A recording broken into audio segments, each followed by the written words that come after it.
Friday ended up being one of those nights for South Carolina where if one to two things go differently, it might have ended up being a much different night for the Gamecocks. But that's the thing about baseball. There are no do-overs, and the way things happen, there's no changing that. And it ended up leading to South Carolina losing 5-2 to number 7 Georgia in Athens at Foley Field. And like I mentioned, there was one really just rough sequence of events in the second inning where Josh Gunther gave up a go-ahead grand slam to Daniel Jackson for Georgia to give the Dogs a 5 spot in that second inning. But it really could have all been avoided. For sure, it was a bad pitch to throw to Jackson. It was a hanging breaking ball left over the middle of the plate. We'll get to Gunther in a second. He didn't really have his best stuff all night.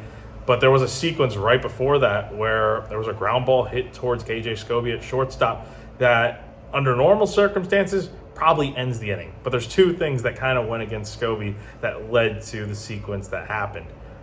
Number one, the Georgia plays on turf. So the ball took a bunch of weird hops, and he was lucky to get a glove on it because the sun was right in his face. So Georgia ended up having the bases loaded, and then the situation played out as it did with Gunther giving up the grand slam. He didn't really have his best stuff. Walked 4, plunked another batter to give him 5 free passes on the night. Gave up 5 runs, all of which came in that second inning. And then South Carolina's offense had a few different opportunities late in the late going, mainly due to the fact that the bullpen was just really sharp. Like, Georgia only had 4 hits tonight, and 3 of them came against Gunther in those 4 innings of work.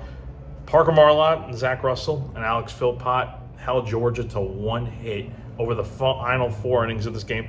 In particular, Philpott was really, really sharp tonight. 2 shutout innings, didn't give up a hit, and struck out 1 without a walk. So interim head coach Monty Lee was really pleased with the right-hander's performance in the late innings of this game. And that did allow South Carolina to have a chance in the 8th inning where they had the bases loaded, 2 outs, Talmadge LeCroy at the plate in a 5-2 game. But LeCroy hit a hard ground ball in the hole towards third base, and he slid head first into the bag to try and beat the throw out.